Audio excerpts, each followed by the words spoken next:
He's an old head. Youngins are really starting to get on my damn nerves. He's a purveyor of nonsense. Yo, fool. He's a Georgia high school coaching job influencer. His favorite Bible verse is Jesus wept. He's the man of constant sorrow, Chris Lamb. Yeah.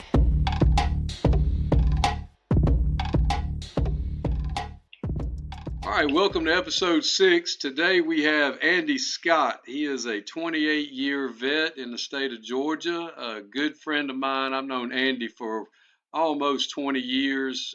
Andy has been an assistant coach, been a head coach for a long time at a lot of good places. And one of the best things about Andy Scott is he's a true gentleman in the game. We don't have too many of those anymore. And I've enjoyed watching Andy pay it forward and give back to us with, I don't know if they're TikTok coach or Facebook reels or whatever they are, the little video shorts you've been doing. They've really been a blessing to me to watch those.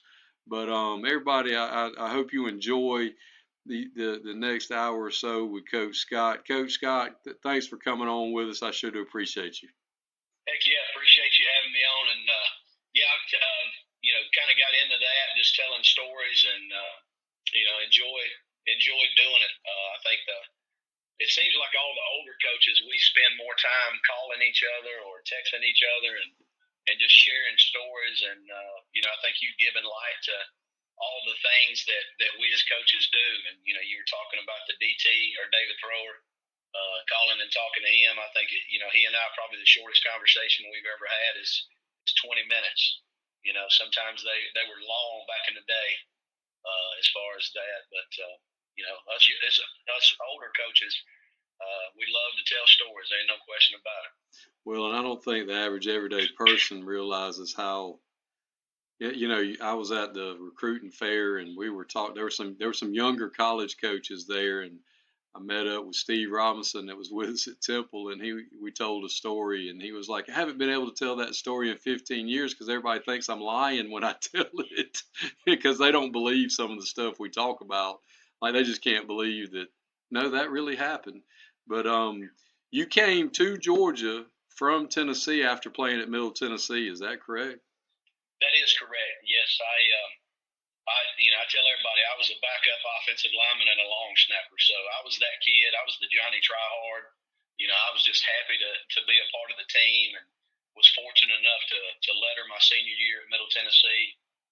Went and worked in my hometown for a year as the special teams coordinator and assistant offensive line coach, and then went back to Middle as a GA. And I'll never forget this. My wife and I were married. It was kind of wild. I finished playing, coached a year, and we got married in December. I became a GA in January. So she doesn't know, for the most part, any life other than coaching. And 1 year came into 2. We were broke. We were living in married housing. She was going to school. She was working. I was being a GA, and I needed a job.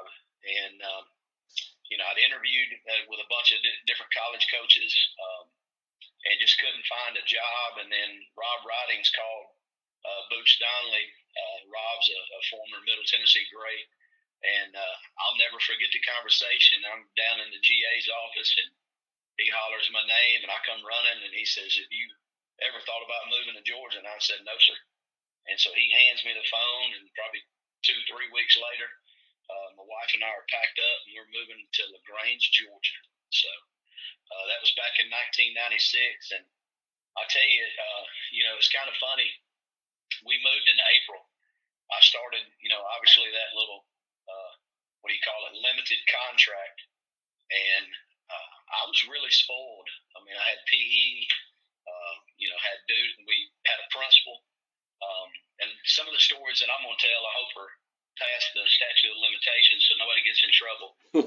Because I think when you go back to the way I was, raised in coaching, those days are gone. So let's just, you may lure or paying it forward. I've been very fortunate to have worked for some really, really good coaches and been trained by some really good old school type coaches. And, the one thing they kind of taught me from day one is, it's all about how you treat people and how you leave places. And I've been a lot of different places and have always tried to do the right thing, be the right thing. Sometimes things don't work out at different schools, regardless of, how hard you work. But I've always tried to be a good person and things like that. And I think, some of the stories I'm going to tell about Troop and Coffee would make some of the people and administrators today like just flinch. I think, David Throlickin has told you many of the stories, but probably the best one is my very first day at Troop. I had outside duty, and the principal comes up and he said, "Listen, the most important thing is make sure they all get inside." He said, "But there's a handful of kids that go to the alternative school." He said, "Do not let them go in." And I said, "Yes, sir." I didn't have any idea and who those kids were, obviously, on day one. And so some kid comes bebopping off the bus, goes in, gets his breakfast. He's eating outside, and the principal sees him. And I've never seen anything like this in my life. And the principal comes up and he puts his elbow right in the kid's throat and threatens to just wear him out right there. And told him, do not ever step foot in my school. And the kid's shaking, drops his breakfast and whatnot. And the bus gets there for the alternative school, and principal looks at me and goes, "That's how we do things around here." And I'm like, "Holy cow!" Those days are over.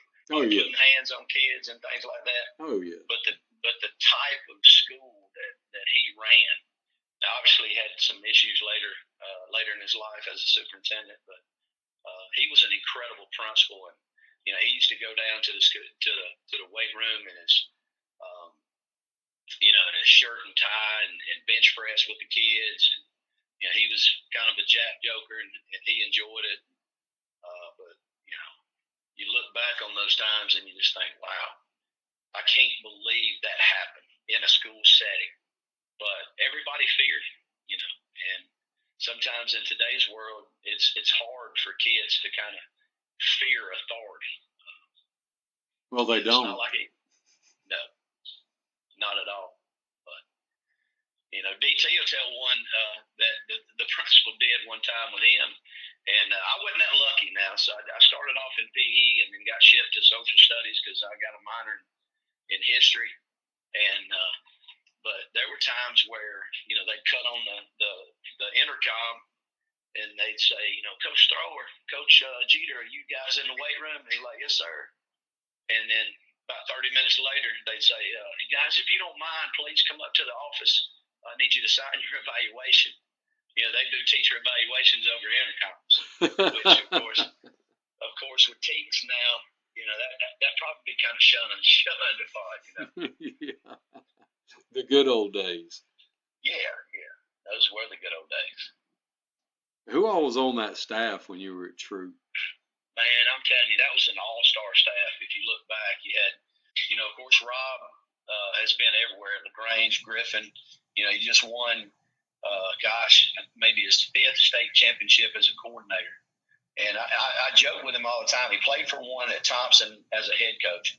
But here's a guy who has won, I think, 3 state championships as an offensive coordinator, and maybe 2 or 3 as a defensive coordinator. But Rob was the head coach. Bubba Jeter was the defensive coordinator. Richard Finley, coached D-line. I got way too many stories to tell you about Rich.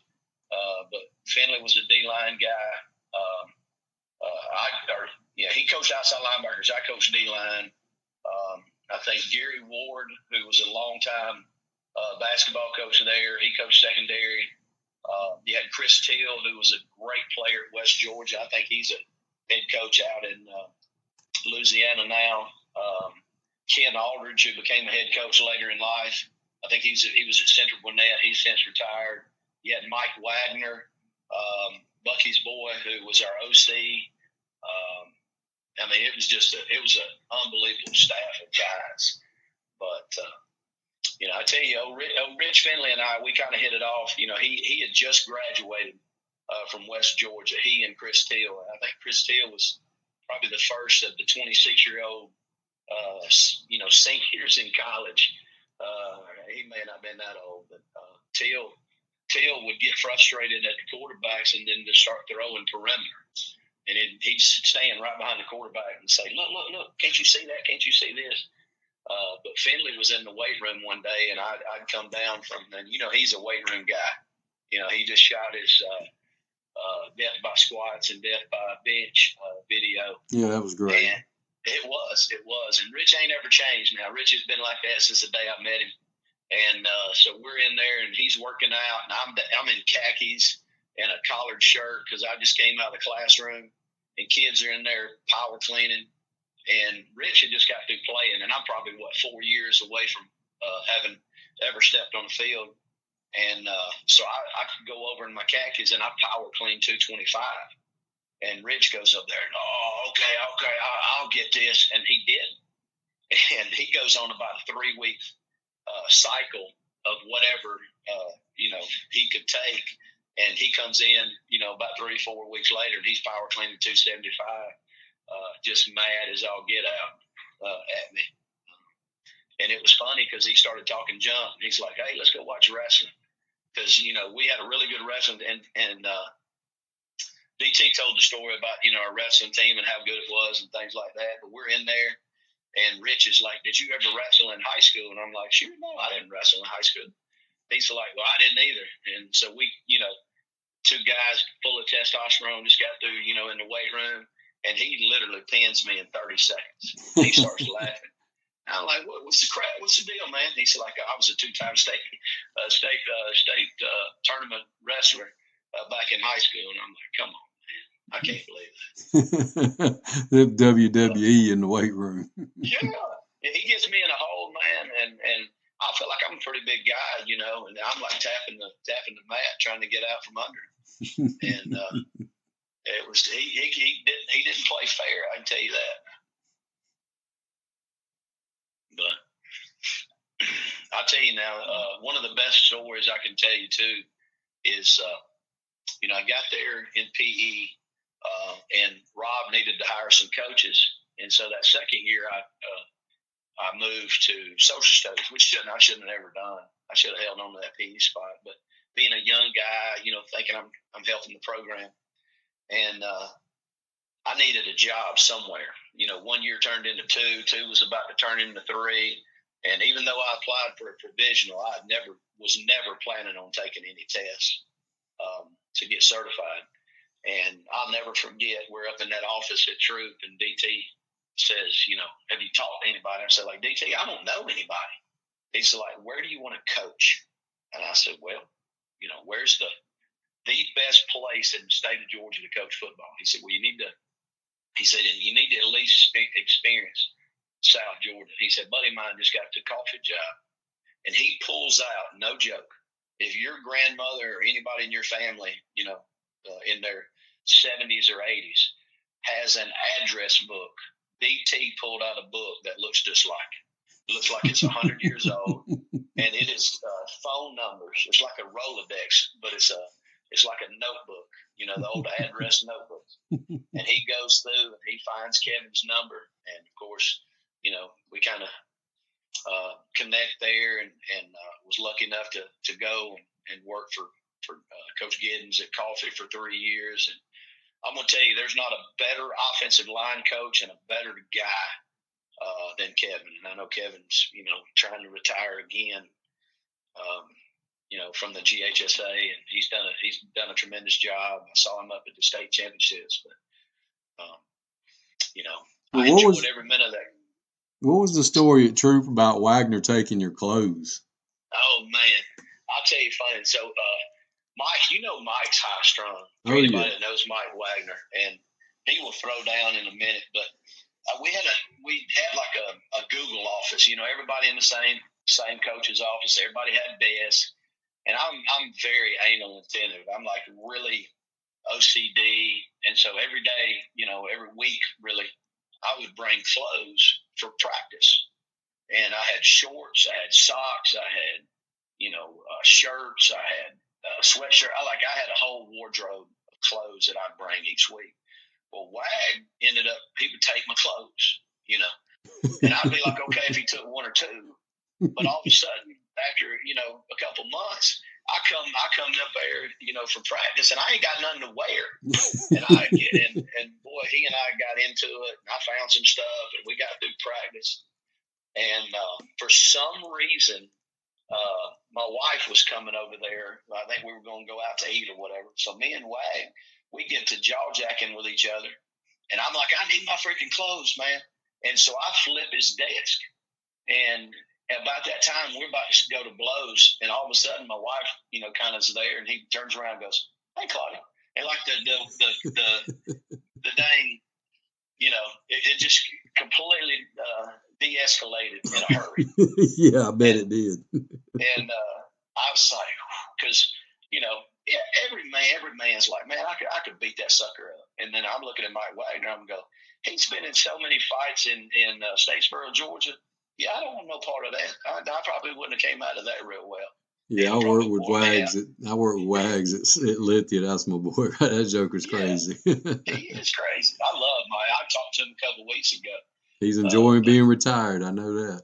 Yes, he is. Yes, he is. Being a granddaddy, I know he's liking that. See, I went down to coffee with Tiny. Uh-huh. And how was that? Something about Milton Clement's farmhouse. Yeah, I'll tell you this. So, I'm the king of severing contracts, which is not financially sound by any stretch of imagination. But when I left Troop, my wife was pregnant. I left her in LaGrange, which wasn't very smart. No. And so I moved to Coffee around mid-April in order to get ready for spring practice. And it was really one of those cool situations where it's me, Kevin, and Scott Ryder, the defensive coordinator, and a local guy. I don't even remember what Milton did, to be honest with you, but he had it seemed like him and Bonwell Roll, and there was a few other guys that we enjoyed some fellowship with that all had pond houses. And if anybody's from South Georgia or country, it's just a shed. It's a mini put together house, on a pond, a fishing pond. And I swear for 2 months that I'm down there until my wife gets down there, we are fishing every day. I mean, it's like low country bulls. I mean, it is the most awesome setup in the world. And I'll never forget. And I feel like being from Tennessee, I'm pretty country. And about 4 or 5 o'clock in the morning that first day, I just hear, I'm like, I jump up. I'm scared to death. I'm like, is there a rattlesnake in here? Like, what's going on?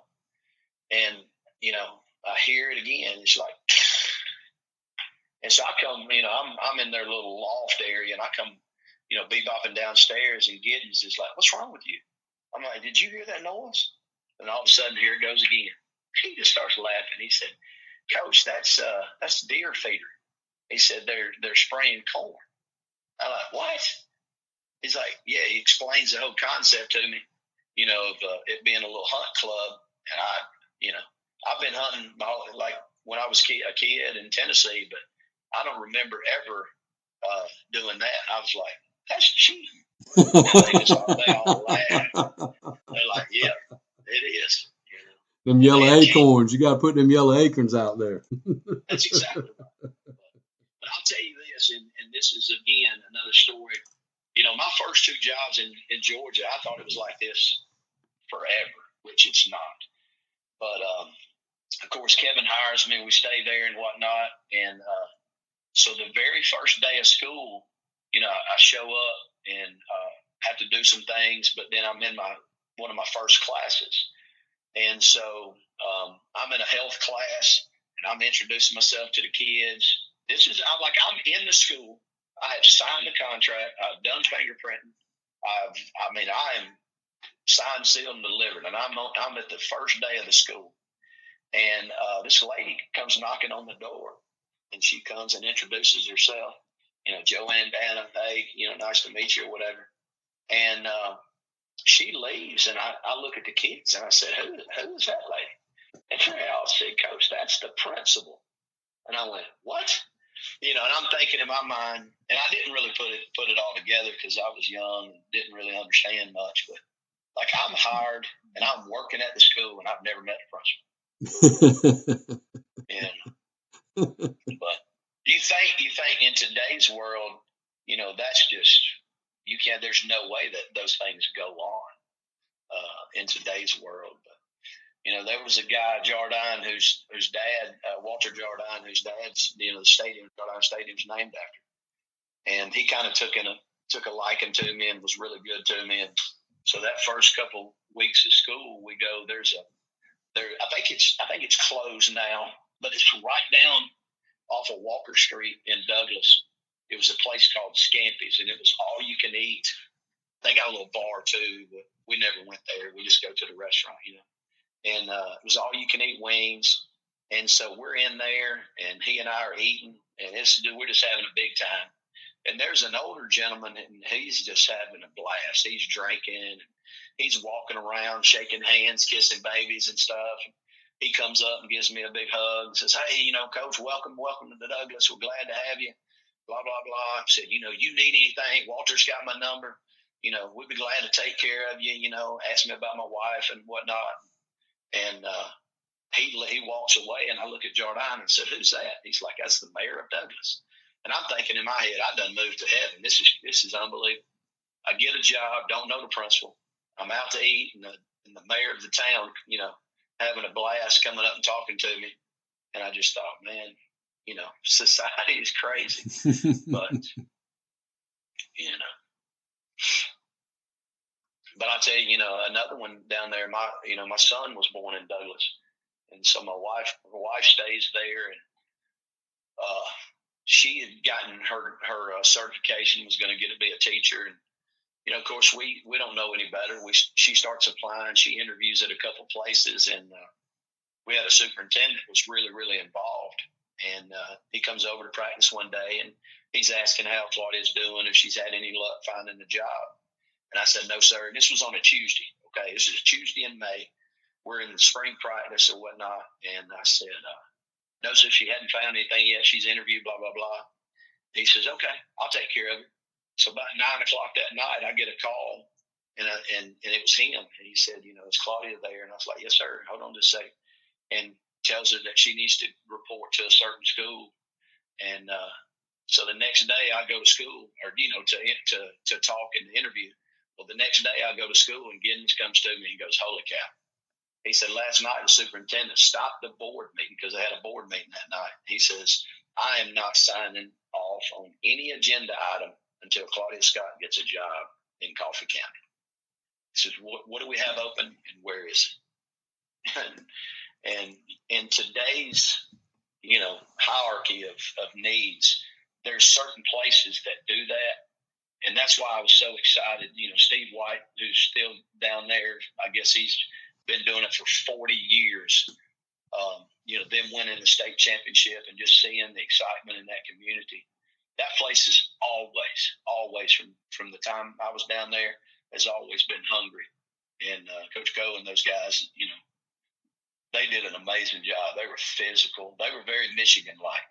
Yeah, it was fun to watch them finally win one, because they've always been, real into it. I mean, even their baseball program's always been, just athletics in general. I mean, they get it. I mean, they know it's another avenue for kids to succeed and be successful and have opportunities that they wouldn't get elsewise. Oh, no doubt. And I joke, we had better equipment. We had a better practice facility, a better weight room at Coffee than probably 90% of the Division II schools in the country. Like when we were out there at practice, I coached O-line. We had more toys than you could ever think of. We had pads we didn't ever even use. We had a big old, shed. It wasn't really a shed. It was almost like a warehouse to keep the equipment, and I was the equipment guy. I mean, it was amazing the amount of funds and support we had. We could never really get it going. We made the playoffs once, kind of backdoored in because Bainbridge played an ineligible player, but we were in a region, and people talk about regions being tough. We had Valdosta, Lowndes, Colquitt, Tifton. That was back when Ware County was part of that region. Bainbridge, I mean, you could be good and finish fourth or fifth, and that's kind of where we were every single year, just right in the mix. We were a really good football team. We could never crack the playoffs, and and I was down there 98, 99, and 2000. In 98, Valdosta won the state championship in our region, and in 99, Lowndes won it. And 99 was the year we made the playoffs and played Brunswick and got absolutely shamboozled. We scored on the first drive, ran trap, and we had a fullback, Jake Olson, who looked like Joel Makovica from Nebraska, and he pops one on Brunswick and probably 20, 30-yard touchdown, and we thought, man, we're up in this thing. And all of a sudden they start tossing it to, I don't want to say his name was Ant Lee because I think that was a kid that played at Florida State. But they had a kid that ended up going to Middle Tennessee, and it was toss right, toss left, and it was touchdown, touchdown, touchdown, touchdown. I think the final score may have been 42-7. But they ended up losing the Lowndes in the state championship game. Yeah, I was at that game on the sideline watching Coach Miller, and because I lived with Matt, his son, at Georgia Southern, and Coach Miller's always looked after me, so I went to that game, and that was the year that they beat Northside in the dome. Came back from like 28-3 down at halftime. Yeah, no, that wasn't for them. It wasn't waggle wheel, but it was more of a zone wheel that they ran. And when we played Lowndes, we scored on that play. And Steve White, who was our OC, of course, it's like 1 o'clock in the morning. We're watching GPTV, and the phone rings, and Steve's like, "Did you see that? That's our play. They stole it. That's our play." Yeah, the hook and ladder. Yeah. And you're like, yeah, that's exactly right. But of course they didn't. What was the defensive coordinator that was there all those years? Clay Hill? Randy Hill. Randy Hill. I'll never forget. I'm a young whippersnapper, and I'm ready to be a defensive coordinator, and I'm trying to learn. And they were wide tackle 6 forever at Worth. And when he first went to Lowndes, they were wide tackle 6, and then they migrated to the 4-3, and that's what they were running when they did that. But I was a wide tackle 6 guy from Middle Tennessee to LaGrange to what I was planning on, and did run my first few years at Perry. And I had met with him, and I said, "So what do you do? I understand a normal 2-back offense, but everybody's getting into this spread stuff. What kind of coverages do you play against, 2-by-2? He's like, "Cover 3. I said, "What if they go trips? Cover 3. Well, what if they get into some form of tight end triple, or just a nub tight end and trips on the other? Cover 3. What about empty 5 wides? Cover 3. I was like, "Well, what else do you play? Cover 1. Okay, so people nowadays are playing 2, 4, 6, 8. All these different variations of mod and match and rip Liz and all that. Like, you can win a bunch of games just being sound and having dudes. Guys. Yes. People talk about it all the time, and I don't know what it is that. And I'm still the same way after all these years. I don't cheer for teams. I cheer for coaches. Right. And I used to be that guy, and I'm still this way. When I go places, I want to know what's the history of the coaches. And when I first got to Perry, after my first year as a head coach, I realized, I was an idiot. And, was able to sit down with guys like Robert Davis and Luther Welsh and Conrad Nix and Larry Campbell and Dan Pitts, and just try to hear those guys and hear guys like Randy and hear guys like Milton Miller and I just don't think in today's coaching that enough of the young coaches have a respect of the coaches that came before. I just think that's one thing that. And I think that's society. I don't think it's just necessarily young coaches, but there's a lot of, older coaches that really admire guys that have gone before. And I think the older I get, the more I appreciate the opportunity to like share stories like this with you. But I've been very fortunate to have a lot of really young coaches that have taken, and I've been a head coach 14 out of 28 years, and the amount of guys who've worked for me that have gone on to be head coaches, I take a lot of pride in, because you have to chart your own course. But at the end of the day, if you don't have a vision and you don't have somebody that you can call and get advice, and I still do that today. When I was learning the 3-3 and migrating from the wide tackle 6, I'd call Donnie Branch at LaGrange, and I said, like, well, what do you do about this? What do you call that, or how do you adjust to that?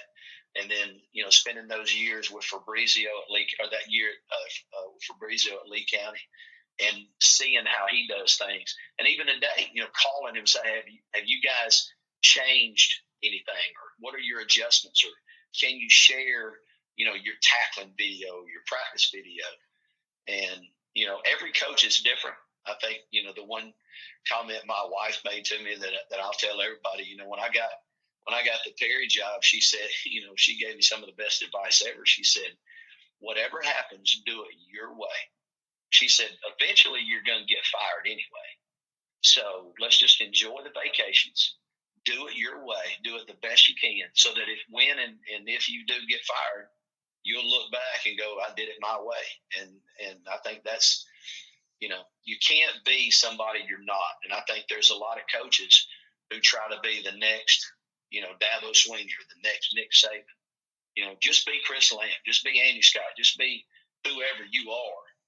Because, Bubba Jeter told me a long time ago, the kids can tell the difference between crap and shinola. They know who the coaches that are genuine.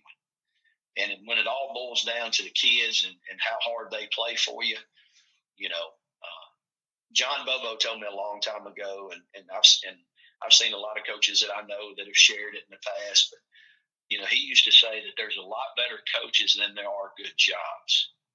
And he said, don't ever look, because he and I used to talk, and I'd say, Coach, I want to coach in college. I want to someday coach in the NFL. And he'd just laugh. He goes, well, why do you think that's any different than coaching in high school? He said, when you watch teams play, are they fundamentally sound? Do they line up correctly on both sides of the ball? And you've been a part of good teams and a part of bad teams. There's times where you turn on that film and, boy, we look good until the ball snapped. Right? Yeah. You know what I mean? Like, golly, we were lined up right. Whew, we didn't touch a soul, But watch teams, are they fundamentally sound? Do the kids play hard? And are they physical? From that point on, it's a Jimmy's and Joe show. And the best players normally win. But when you have two teams that are both really, really good, and one is fundamentally sound, and they're very physical, and they play hard, and they play together, that's the team that wins state championships. Those teams that are really, really athletic, yeah, they're going to make the playoffs. But then they're going to meet a team. I joke, and people don't want to hear this. When I moved to the Metro Atlanta area in 2012, I'd spent 17 years south of Maine. And during those 17 years, we played against like 14 state championship teams. From 2012 until, 18, there wasn't a team in our region that won one up here. And Marietta won it finally.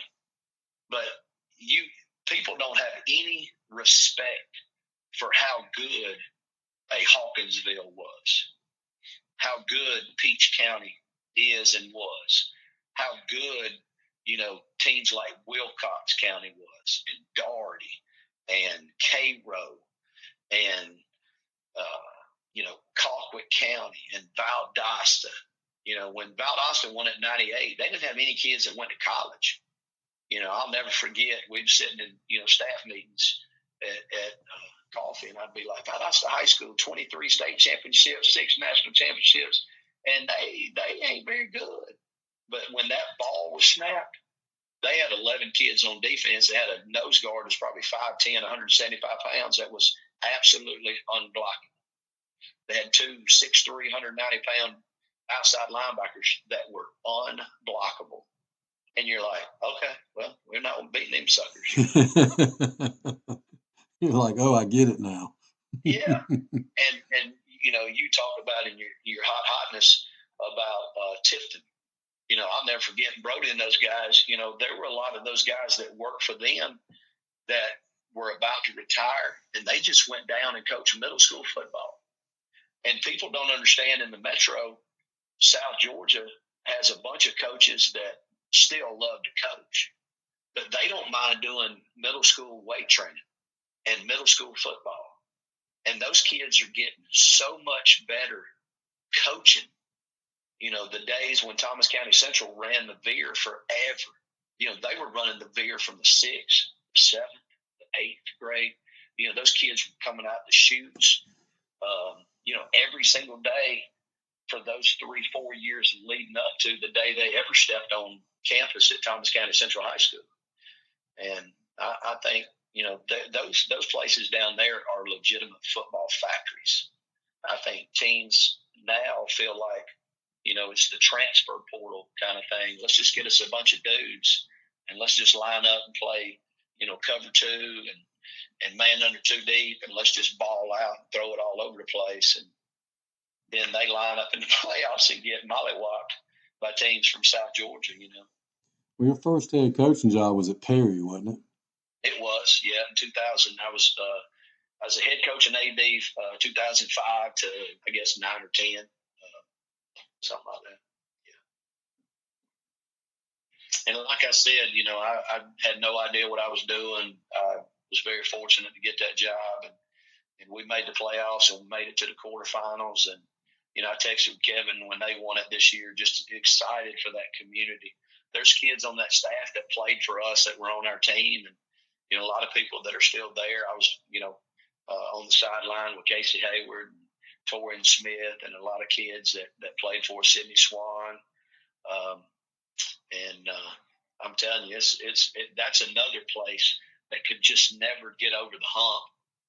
When we were there, it was always Northside, Warner Robins, and Houston County wasn't very good, and the veteran didn't exist.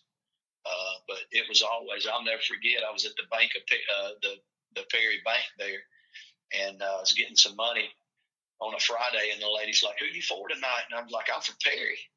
And she goes, "No, I'm talking about Warner Robins Northside." And I'm like, "Lady, I don't care about that game." She had no idea who I was. But that's that whole Houston County was built around them, and for the success that Northside had, and then all of a sudden the success that Warner Robins has had, that place is hungry for football. And I was happy for those folks in Perry and Kevin and that whole staff of being able to do that. Cody Mahler and Justin Ryder and all those guys that played for us. Tyler Rogers, not Justin Ryder. You coached Casey Hayward. Get off the field. Yeah, that was funny. Now it wasn't funny at the time, but we used to do this little prayer announcement kind of thing before practice. And Casey, this was when he was a sophomore. He was kind of talking, and I kind of jumped on him, and he back talked me, and I lit into him hard. And he kind of. I mean, you know how kids are. I think the older you get, the more you can get on a kid, but don't back a kid in a corner, right? Mm-hmm. I kind of back Casey in a corner, and I kicked him off the field. And as he's walking, I've got an assistant coach right beside me. Do not let him leave. And I'm screaming at the top of the lungs, "Get your, off this field!" And I'm looking at the assistant. "Don't you let him leave." And then I'd turn, I'd scream something at Casey, and I'd scream something at him, James Moore, J-Mo, I was like, "Hey man, do not let him leave this field. Do not let him." And he'd walk over there and he got him corralled. But Casey was an unbelievable player. He was an all-state defensive back, and of course had a great career at Vandy, and then with the Chargers, and then Green Bay, and just got hurt. I think he's still on the roster for the Falcons, might be injured reserve. But he was our quarterback. He probably played 15 snaps a game at DB, but his senior year intercepted 7 passes and took all 7 back for touchdowns. And probably the biggest one was against Peach County when we beat them in 2007 for the first time in 28 years, beat them 48-28. That was a huge win. But Casey was definitely a difference maker. You said something about going deep sea fishing with Kaiser. Oh shoot, Jeff Kaiser just retired from Statesboro now. He was our OC, and he used to tell stories. He and his dad were legendary for doing some crazy stuff. And Jeff was kind of the guy, for those people that know Jeff Kaiser. Jeff's a big, flamboyant, just great storyteller, whatnot. The way the offices were set up there over in the auxiliary gym, he would kind of sit on his desk. There was nowhere to sit, so all the coaches would kind of sit out in the hallway, sit on the floor, and it was like he's up there. And we're all down here, and he's telling stories about he and his daddy's, deep sea fishing and whatnot.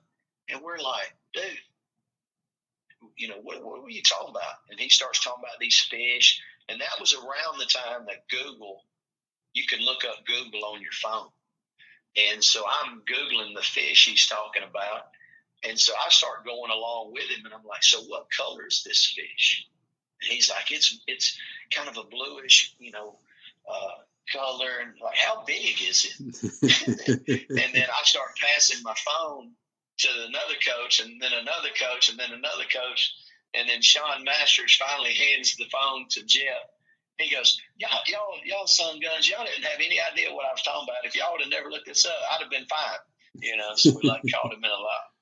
But you wonder how many folks sit around and tell stories that are completely false. But Sean Masters just said, Jeff, come on, man. You got to tell us the truth here. In 2007, you had a no-shave November. Oh yeah, we that was kind of the year we got on a run, had some big wins, and then my wife, I guess everybody in the 90s, and I don't know about you, but we all had mustaches in college, which were just. I did not. Come on now, you're a little bit younger than me, but. We had mustaches, and then I shaved completely from really 96 to 07, and I begged my wife, I want to grow a beard, I want to grow a goatee, she's like, no. And then we start winning, and everybody's like, we're not shaving until we lose. And all of a sudden, we all grow these semi-beards. And then if you remember anything about the true No Shave November when it started, you would do some really stupid stuff. You grow sideburns, handlebars. You just do some crazy stuff. Well, the night we played Harris Rainbow in Worth County, I shaved a goatee. And, we win that game. We beat LaGrange in Perry, which was a huge upset. And then we're going to North Hall. And, we celebrate that win. And for some reason, from November 2007 till today, I still have a goatee, and it's completely white now. But it was that was my only way to get her to let me grow a goatee. But we started winning, and she enjoyed it. She liked it. So sometimes you gotta trick your wife into letting you do things that sometimes she might not agree with. So where did you go after Perry? So after Perry, I ended up going to, they opened up a new school up in Walton County. Harris Rainbow, who I knew real well, was a good friend of mine. He got that job. I went up there. It was a tough place just because we didn't have any players. It was, like I said, a new school branching off from Monroe area and Loganville. So I was probably there 7 months. And then I left there, and I went to Lee County. Probably the best move I ever made as a coach was to go and work for Dean Fabrizio at Lee County. And, I think, looking back, I probably should have never tried to be a head coach. I enjoyed it. But when you're a head coach, man, you have so many other things that you do that you just want to coach ball. And part of the deal, my wife telling me to do it my way is, even when I was a head coach, I for the most part ran the weight room, ran the defense, coached linebackers or secondary. And working for Dean, I was in ISS all day. All I did was watch film. I did the defense, called the defense. And then, about halfway through January, February, I get a call from Matt Moody, who was a buddy of mine who was at Harrison at the time. Hey, the Kennesaw Mountain job's open. You need to do it. And then a couple of days later, Phil Ironside, who was a good player at Middle Tennessee, was at Hillgrove. Hey, you need to take the Kennesaw Mountain job. I think it'd be a good job. And, I go up there 6 years, moved to Kennesaw Mountain, and, tried to do everything I could to get it right. But, just couldn't. It was a 7A school. We had probably 700-800 kids in a math science magnet school that I didn't really know about until I took the job, which you look back and, man, you probably should have done your homework on that thing. But I enjoyed it. My son graduated from there. It's as good a school day as you'll ever meet.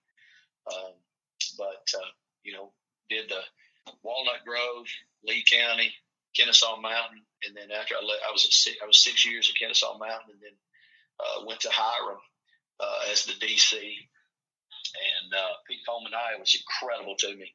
I look back, the time I was with Fabrizio as a defense coordinator, as good a job as you'll ever have. I should have never left. And then when I worked for Pete Fomenaya as his defense coordinator for 3 years, he was as good as gold to me. I had an easy job, did the defense. I assisted in the weight room. I really didn't do nothing but coach football. And then all of a sudden, what happens? I need to be head coach again. I need to be head coach again. And probably should have never left Hiram. And then went to Lafayette. Was up there or still there for 3 years, and not really sure what the Lord's got planned for him, but it's got to be something somewhere closer to my house. I never was fortunate enough because of the Biden economics or whatever the case may be to move to Lafayette. But I tell you, it's a great place. Got great kids, great facilities. The support in the community's unbelievable. Somebody's going to get a really, really good job. I think it's a great position. But I just couldn't really afford to move this late in my career, especially with the housing market and the interest rates being what they are. But I'm kind of that in-betweener guy right now, just trying to see what's out there, Well, tell me about Wade Stewart versus Brent Fullwood. One of the funniest things, I know we all as coaches, all feel like we're athletic. And Wade Stewart worked with me at Perry and worked with me at Kennesaw Mountain. And Wade, when he was in high school, he was a really good athlete, played baseball, played football. But as we all get older and bigger and grumpier and whatnot, Wade is the constant. He's now a special teams coordinator, secondary coach at Cartersville. Still a real good friend of mine. But Wade talks major league junk. And Brent Fullwood's a former Auburn great, former NFL, guy that coached their running backs, and they get to jaw jacking one day. And Wade's like, hey, man, I will race you. And if you have ever been around coaches who race, what's fixing to happen? Somebody's going to pull a muscle. Yeah. Somebody's finna pull a hamstring. And you got Brent Fullwood, who's all of 6'1", 230. He looks like he could play for the Green Bay Packers still. And they line down and they take off, and about 20 yards in, Fullwood blows his hamstring, and Wade Stewart beats him, And Wade's probably, giving him some. He might be 5'9". And Fullwood's this big, long, athletic-looking joker that played at Auburn with Bo Jackson and those. That's just coaches being coaches, Those are some crazy ones. I do have to tell you this. One of the stories I wanted to share. I don't want to really say the program, but one of the things that I think makes coaching fun is there's certain kids that need football more than football needs them, right? And we all, as coaches, are always walking through the halls, and for some reason, we're always migrating to these kids with special needs. Every place I've ever been, we've always had either a manager or a player with special needs. And one of the schools that I worked with up here, we had a young man that he was a manager as a sophomore. Coach, can I play? And the head coach was like, no. Gets to be a junior, coach, can I play? No. And then gets to be a senior, coach, can I play? Now listen, you're probably not going to play in any games. Not sure how we're going to get you eligible, but we're going to figure it out. And we kind of did what everybody does. The varsity watches film on Mondays, and then you have the JV Super Bowl outside scrimmage. And this kid never went to film with us, but would always go outside and do the JV Super Bowl scrimmage with the young kids. And as we're walking out late in the season, he's out there and he is making tackle after tackle after tackle. And we're like, holy cow, what in the world? And all of a sudden, one of the sophomore kids that just left film jumps in there with the JV scrimmage and takes off on a little run and kind of makes a juke. And this kid looks like he got electrocuted, right? This special needs kid. He's running to make the tackle, and he just locks up, legs straight out, arms straight out. I swear to God, it looks like he just got electrocuted in the middle of the field. All of a sudden, he starts running, and he's grabbing his pants. And we're like, what in the world? He's like, Coach, I done crap my pants. I crap my pants. Oh, no. I don't think there was a human being on that field that was not laid out on the turf laughing. Oh, no. Poor fella. Yeah, poor guy. But of course, he went back in, cleaned himself up, and came back out for practice. And he, of course, what was he? He was in my position group. And I'm like, oh, you just need to stand over there. We're not letting you practice or touch anybody today. But I think that's one of the cool things about coaching. It's just how we all just pour in to the kids that we coach. We all go different places. And Kevin used to tell the story. When I was a young coach, you kind of and you always think you're supposed to hate the other team. And Giddens is like, listen, we're all battling the same issues. We're all battling kids coming to practice. We're all battling kids, making poor choices. And he used to always say, don't put yourself in a position to make a bad decision. And you try to mentor kids, you try to help kids. And at the end of the day, we're all just trying to get kids on the bus, get to the game, try to do the best we can with what we got. And I think that's one thing that if I've learned anything in my, I spent 3 years in Tennessee prior to coming down here, and all my 30 years of coaching is to get to know the guys you're coaching against. The days of going to the 50-yard line at pregame and hugging everybody's neck and talking and stuff, those days are unless you know somebody, those days are over. And I feel sorry for the game and for coaches now that don't have, we don't have a Rolodex anymore like DT had. We all have numbers in our phone. But if you can't pop off a text or if you don't have a chain of 20, 30 guys that, whether it be Christmas, Thanksgiving, New Year's, hey, congratulations, big win. One of the coolest things ever is getting text on a Saturday morning from somebody that you worked with 20 years ago, that you talked to and things like that. And that's probably the coolest thing about coaching that I enjoy and miss. I'm going to miss when I do retire is just being around guys and just sharing fellowship. And heck, that's how I met you, in the off season of 96, 97, I'm in a dang hospitality lounge with Bubba Jeter and Rob Rydens, and you walk in and we've been buddies ever since,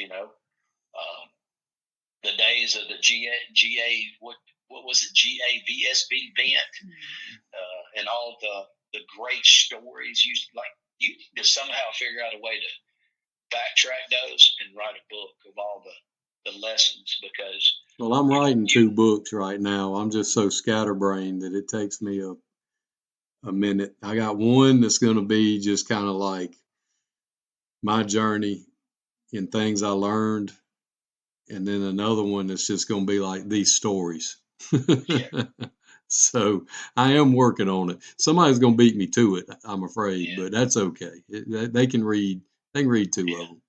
It's like I was saying, I think, and you and I've done this, and other coaches that I've been around to do this, like I'll call you or text you and say, hey, I got to share this. And then you're like, that ain't nothing. Listen to this, and then I think, are you for real? That's all you got? And, we kind of all one up each other, because you never know unless you're in it, how good or bad the situation is. Oh yeah, I had a coach today telling me about one of the jobs that are open, and he was like, "Coach, I can't put this out there because I don't want to. I love the kids, and I don't want to burn any bridges. But here's the real deal, and I know how you are. You'll tell it because you don't care, And he laid it out, bad support, bad this, bad that, and I was like, yeah, that ain't good. And I just try to help people, know ahead of time. Choices. Well, yeah, I mean, because it's like I said before, every one of these jobs, somebody's going to take them. And but I mean, don't make the same mistake we did. We were raised by the old heads, and they're gone now. And like you said earlier, I think that's something that has changed with society. Is we had to wait our turn. Like when we were coming up, there weren't 30-year-old and 35-year-old head coaches. That just wasn't a thing. Like, I mean, it just didn't happen. And now it is, because so many of the older guys retired and got out, that there was a need, and there were people that were, willing to go for it, where we didn't even think about trying to be a head coach till we were 35 to 40. Exactly. I mean, it just didn't cross our mind, and because we knew we weren't ready. And now these guys are like 27, 28, 32 years old, and they're like, "Oh, I can do that." Yeah. And and I think one thing that you brought up, and it's true, is every single place has good and every single place has bad. Okay, there is no utopia, no matter how good you think you got it.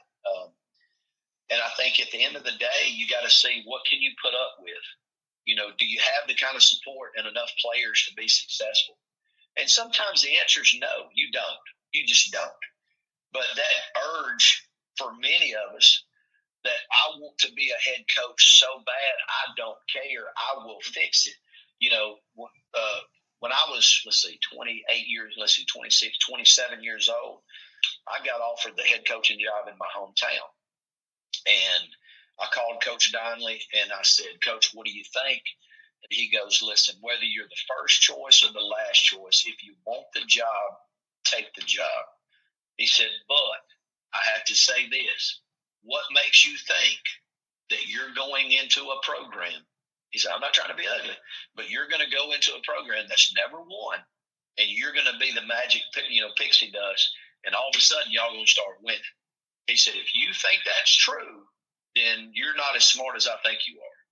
He said, "You do what you want to do, but you're not New Rodney. You're not, Bear Bryant. I'm sorry, but if you're thinking you're going into a program that's never won and you're going to be the magic pixie dust, you're in for a rude awakening." And of course, I turned the job down, and